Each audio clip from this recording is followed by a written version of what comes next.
Bonjour, la capsule santé, Sémia Saint-Bruno, la maladie de Lyme.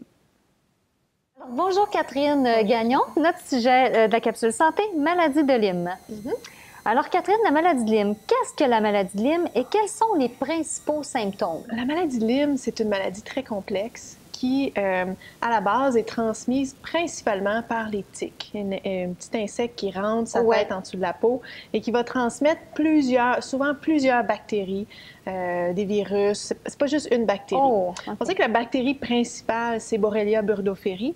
Et ça vient avec plusieurs co-infections, Babesia, Bartonella, Mycoplasme. Ça peut transmettre beaucoup de choses. Parce que la tique, en fait, on l'appelle l'aiguille sale de la nature. Parce que avant d'avoir piqué un humain, une tique peut avoir piqué une souris, un chevreuil, un oiseau, un serpent. Donc, c'est comme si on se promenait dans un hôpital puis on donnait des vaccins avec la même aiguille à tout le monde.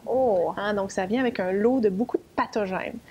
Les symptômes en phase aiguë, c'est pas tout le monde qui vont faire une rougeur en forme de cible. Il y a à peu près 50% des gens qui vont en faire une. Donc, un rond rouge au milieu, un rond blanc et un autre rond rouge autour.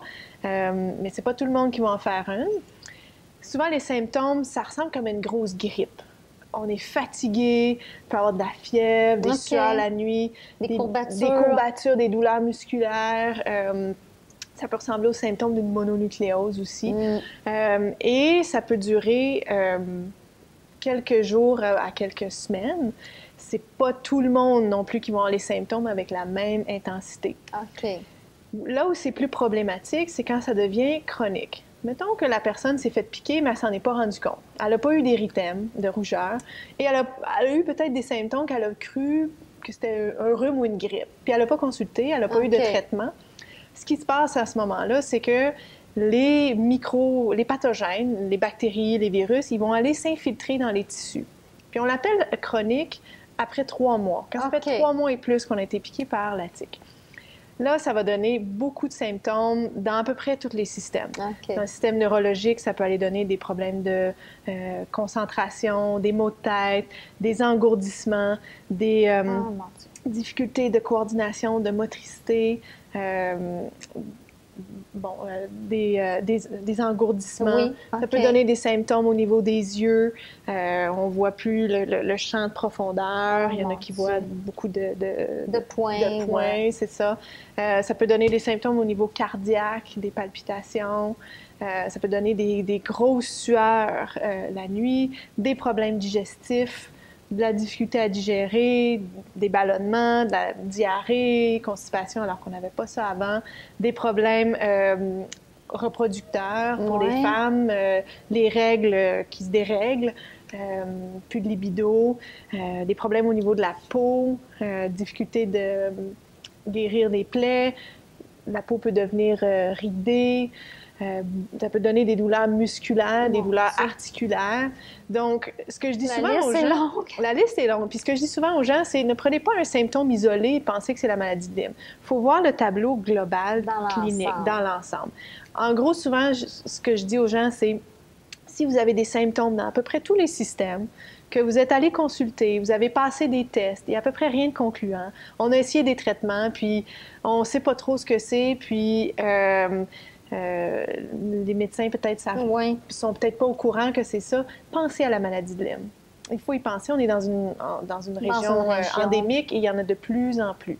Alors, ça ressemble à ça. C'est bien, c'est assez complexe, effectivement. De quelle façon, pourquoi le diagnostic de cette maladie est-il difficile à poser? Quand c'est en phase aiguë, si la personne a vu la rougeur, qu'elle est allée consulter, c'est relativement simple à diagnostiquer. Si on n'a pas ça. C'est ça. C'est si la personne n'a pas vu la tique, n'a pas eu la rougeur et que, bon, ça fait des semaines ou des mois qu'il y a des débalancements, elle va peut-être aller voir son médecin, puis souvent la maladie va commencer dans un système pour lequel la personne a déjà une faiblesse. Quelqu'un va peut-être se présenter avec des maux de tête. Bien, le médecin va peut-être se pencher sur le mal de tête. On va investiguer ça. Je comprends. Donc, des fois, ça peut prendre du temps avant de pouvoir se reculer puis d'avoir un tableau global clinique. Au niveau du diagnostic, il n'y a pas de prise de sang. C'est pas un organisme qu'on peut mettre en culture comme une bactérie, qu'on va faire une culture de plaie puis on le met en analyse. Ça existe, les cultures, mais c'est un organisme qui se cache dans les tissus. Donc, c'est très difficile d'aller le chercher. Et en ce moment, les prises de sang qu'on a au Québec, c'est une sérologie qui mesure le taux d'anticorps dans le sang qui aurait réagi à la présence de l'antigène de la bactérie principale. Donc, c'est un test qui est indirect. On teste via l'activité du système immunitaire pour voir s'il y a peut-être présence. Le hic avec ça, c'est que ça prend un système immunitaire qui est intact pour monter une réaction d'anticorps qui est assez élevée pour atteindre le seuil de positivité du test. Quand ça fait longtemps que quelqu'un est malade, qui se promène, qui se détériore, le système immunitaire a été affecté pendant longtemps. Il est comme épuisé un petit peu, donc il n'est plus en mesure de produire assez d'anticorps pour atteindre le seuil de positivité des tests. Alors, des fois, ça se peut que le test sorte négatif, mais qu'en fait, la maladie, elle est là. Alors, c'est pas évident à diagnostiquer. Ça prend de plus en plus de connaissances, mais c'est surtout de faire le tableau global. En fait, les experts en maladie de Lyme, de plus en plus, disent que c'est un diagnostic qui est clinique, donc basé sur les signes et symptômes, et les prises de sang devraient venir confirmer que c'est ça, mais si la prise de sang est négative, on ne peut pas dire que c'est pas la maladie de Lyme. Je comprends. OK, merci. Alors, quels sont les 5 piliers de traitement à adresser pour optimiser le retour à la santé? Oui, les 5 piliers de traitement, comme le corps est attaqué globalement par ce complexe d'infection et de co-infection, il faut l'adresser dans tout son ensemble. Donc oui, les antimicrobiens, ça fait partie du traitement, soit des antibiotiques conventionnels ou des plantes médicinales qui fonctionnent très bien également avec des évidences. Certaines plantes ont été étudiées comme des molécules pharmacologiques et il y a des évidences qui vont chercher les pathogènes dans les tissus, des fois mieux que certains antibiotiques. Donc, ça prend les antimicrobiens. Ça, c'est un des piliers. Quand le système immunitaire est en dérèglement parce qu'il est attaqué de partout, il va sécréter ce qu'on appelle des cytokines inflammatoires. Il va créer de l'inflammation.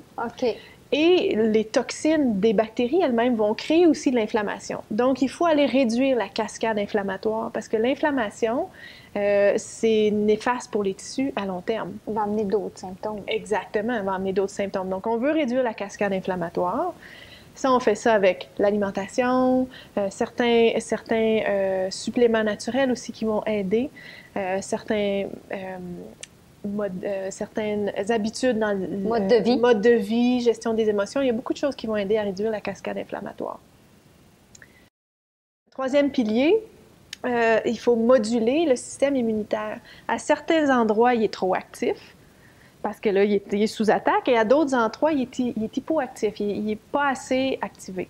Donc, il y a des choses qu'on peut prendre, encore une fois, dans l'alimentation, dans certains suppléments, et dans la gestion des émotions et du stress qui vont aider à moduler le système immunitaire. Quatrième pilier, on veut supporter le système surrénalien, donc les surrénales qui sécrètent le cortisol, qui nous donne le oomph dans la vie, puis qui va aider aussi à aller au combat contre les infections. Donc, on veut supporter les surrénales et les mitochondries. Les mitochondries, moi, je les adore, c'est des petites organelles dans chacune des cellules qu'on a dans notre corps. C'est elles qui sont les petites usines de production d'ATP. Donc, elles vont produire l'énergie nécessaire, juste ne serait-ce que pour contracter un muscle, ça prend de l'ATP, donc c'est sécrété par les mitochondries. Et à peu près tout le monde qui a une maladie qui dure longtemps, chronique, va avoir une dysfonction mitochondriale et c'est souvent ce qui apporte les douleurs musculaires et la faiblesse musculaire. Alors, on veut supporter les mitochondries. On veut leur donner les nutriments, les matériaux de construction pour qu'elles se réparent, pour que, quand elles vont se diviser, la cellule fille va être en meilleure shape que la cellule mère. Parce que sinon, la cellule mère, elle se détériore par les radicaux libres, les toxines, tout ça. Et quand elle va se reproduire, bien, sa cellule fille, elle va être en pire état que la cellule mère. C'est ça qui amène la dysfonction mitochondriale. Donc, on veut la réparer pour qu'à chaque fois qu'il y a une reproduction, la cellule fille soit de plus en plus en forme. on veut des bonnes mitochondries. C'est bon. Le dernier pilier, c'est la détoxification au quotidien. On a des systèmes de détoxification dans le corps qui sont très efficaces et quand on mène un combat contre des infections chroniques avec des antimicrobiens, il y a plein de monde qui meurt, des bactéries, des virus. Ça fait beaucoup de toxines à sortir pour le concierge qui est déjà en place. Il a besoin d'aide. Donc, il faut l'aider au quotidien avec des activités qui vont favoriser la sortie des toxines du corps pour éviter ce qu'on appelle une réaction de Herx. Des fois, les gens avec la maladie de Lyme, s'ils prennent trop d'antibiotiques, d'antimicrobiens, puis que tout le monde meurt en même temps, c'est comme si le corps il vient en surcharge et ça donne des symptômes qui sont comme pires que la maladie. Oh, mon Dieu. On veut éviter ça. Okay. Alors, on veut détoxifier au quotidien. Fait que c'est une belle balance entre on va tuer les pathogènes qui sont néfastes. On sort les débris, on va pas plus vite que ce que le corps est capable de faire et on l'aide avec les méthodes de détoxification. Fait que ça, c'est vraiment les 5 piliers à adresser pour avoir l'espoir de retrouver une santé optimale, de retrouver une vie normale.